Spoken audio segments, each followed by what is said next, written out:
Buenos días, buenas tardes y buenas noches. Nos encontramos en la lección 4 de nuestra unidad didáctica 3, que va sobre el clima, y hemos titulado Lo que ocurre entre el frío y el calor. Y ahora mismo nos encontramos, ¿no?, en ese frío, ¿no?, en esos climas fríos. Como ya sabéis, estas últimas lecciones las hemos dedicado a hablar del clima cálido y templado, y ahora estamos con los climas fríos. Y el primero que vamos a ver es el polar. Muy fácil, el clima polar se da en los polos, ¿no? O sea, desde la latitud 60 que encontramos ese círculo polar hasta esa última latitud 90, ¿no? Los extremos de la Tierra, ¿no? Donde encontramos básicamente el polo norte y el polo sur, ¿no? Las temperaturas, hemos pasado regularmente de unos rayos solares muy directos, cada vez más inclinados, entonces hemos visto, ¿no?, como poco a poco bajaban esas temperaturas. Entonces aquí pasa eso, ¿no? Son extremadamente bajas, no superan los 0 grados. De hecho, su media es inferior a esos ceros. El que ocurre que es que en invierno, tanto del polo sur como del polo norte, viven esos 6 meses de frío, de noche eterna, ¿no? De noche polar, donde se pueden llegar a alcanzar los menos 50 grados, ¿no? Y además, pues se caracteriza por unos fuertes vientos.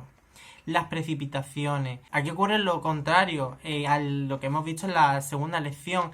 En las zonas de calor, como ya sabemos, el calor es húmedo, llueve mucho.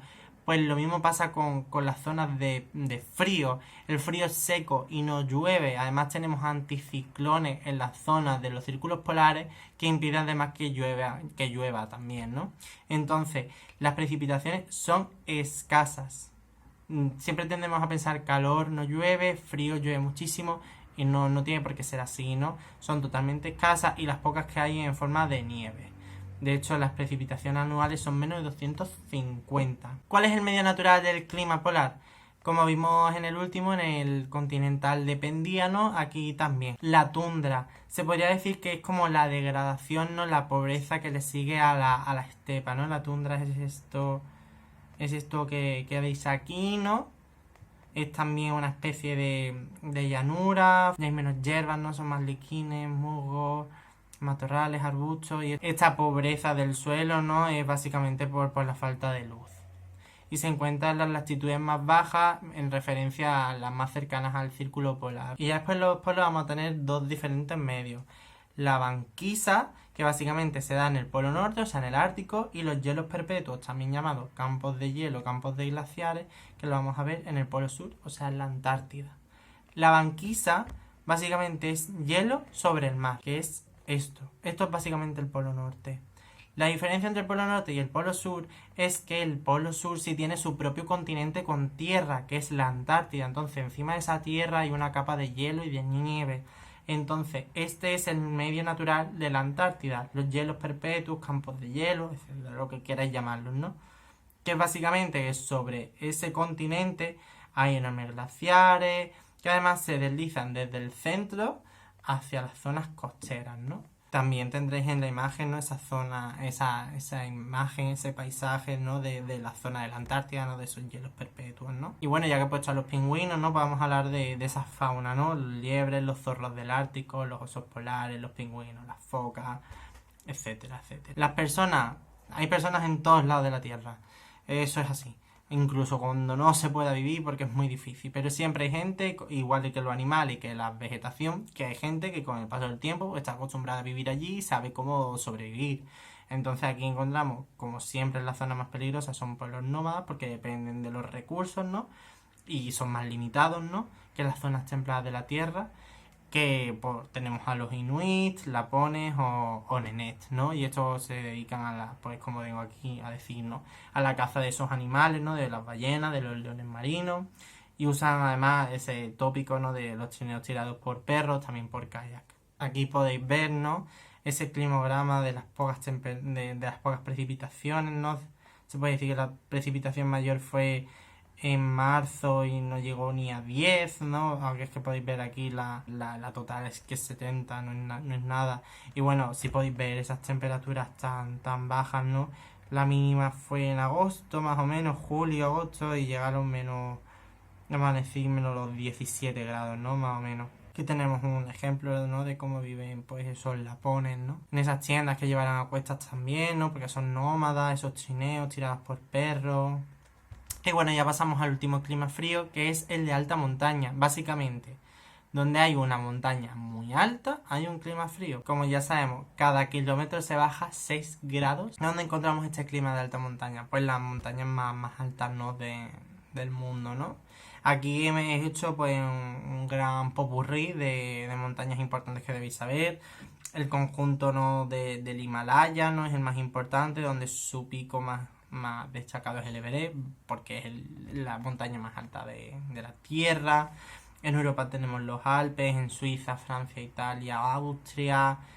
Tenemos el Cáucaso aquí ya acabando, uniéndonos con Asia, pero también tenemos los Cárpatos aquí en mitad de Europa. Los Montes Zagros también cerca del Cáucaso. El Kilimanjaro en África, que ya lo hemos visto en unidades anteriores, ¿no? Y en América toda esta gran cadena de los Andes.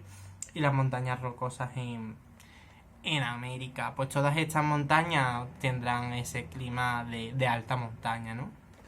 Aquí os he señalado que a medida que nos acercamos a los polos, la altitud que se requiere para tener un clima de alta montaña es menor, ¿no? Claro, a medida que los rayos son más oblicuos, empieza a hacer más frío, pues si encima la altitud también produce ese frío, pues a medida que estemos más cerca de los polos, la altitud requerida no es más baja, ¿no? En las zonas tropicales se alcanza, ¿no? Esa zona de alta montaña a los 3000 metros de altura, ¿no? Ya hemos hablado de estas temperaturas, ¿no? Que ya sabemos, se descienden las temperaturas con la altitud, tenemos unos inviernos muy fríos y unos veranos frescos, ¿no? Y las precipitaciones dependerán de la zona donde su propio clima, ¿no? Si tenemos una montaña en una zona desértica, pues la precipitación será menor, ¿no? Pero lo normal es que las precipitaciones aumenten con la altitud. ¿Cuál es el medio natural de la montaña? Pues básicamente es por pisos, ¿no? Su escalonación por pisos. Lo vamos a ver en la flora. Vamos viendo una vegetación que poco a poco, a medida que subimos en altura, ¿no? Se va empobreciendo hasta finalmente desaparecer. Vamos a tener un primer nivel donde tenemos el bosque que hace referencia, ¿no? A ese clima, ¿no? En la falda de la montaña todavía encontramos referencia a ese clima, ¿no? De esa zona. Entonces es el bosque respectivo de ese clima, ¿no? Caducifolio, mediterráneo. A medida que ganamos altura nos vamos acercando a ese clima de alta montaña, pues ya se empobrece ese bosque, ¿no? Ya se ven esos arbustos, esas hierbas, esas praderas. Ya estamos en ese clima de alta montaña, ¿no? Ya encontramos esa tundra formada por musgos, ¿no? Y ya por último, en el pico de la montaña, lo más cerca de este pico, ya desaparece toda la flora y porque vamos a encontrar las nieves más perpetuas en estos picos, como por ejemplo vimos en el Kilimanjaro, ¿no? Dijimos en la anterior unidad que el Kilimanjaro siempre estaba lleno, su pico de nieve. La cantidad también de vegetación que haya en una montaña va a depender si nos encontramos en esa cara húmeda o en esa cara seca. Que ya sabéis, la cara húmeda es la que da más al mar y la cara seca es la que le da la espalda al mar, ¿no? Y os hacéis una idea de la fauna de las montañas, ¿no? Esas cabras montesas, ratones, marmotas, larmiños, aves como el quebrantahuesos, gorriones. Y las personas también viven en las montañas. Yo fui a Suiza y eso era una maravilla, la de gente que vive allí. Yo pensaba, esta gente como compra el pan, pero lo hacen.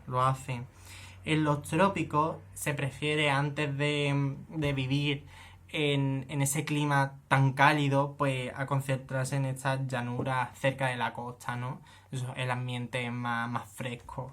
Y en el Himalaya, en la cordillera más alta del mundo, en Asia, hay gente viviendo, los tibetanos, que también son nómadas, ¿no? O sea que es que si es por gente, los humanos estamos en toda la zona. Tú no puedes ir a ningún lado donde tú pienses que vas a estar solo. Aquí tenemos una imagen, ¿no? de ese punto Everest, de esa montaña más alta del mundo. Está con esta población tibetana. Y aquí, bueno, tenéis una imagen, ¿no? de cómo va esa evolución de vegetación por pisos, ¿no? Aquí tenéis un bosque caducifolio, es decir, que nos encontramos en un clima más oceánico, incluso puede ser continental, cerca de un lago, de un río.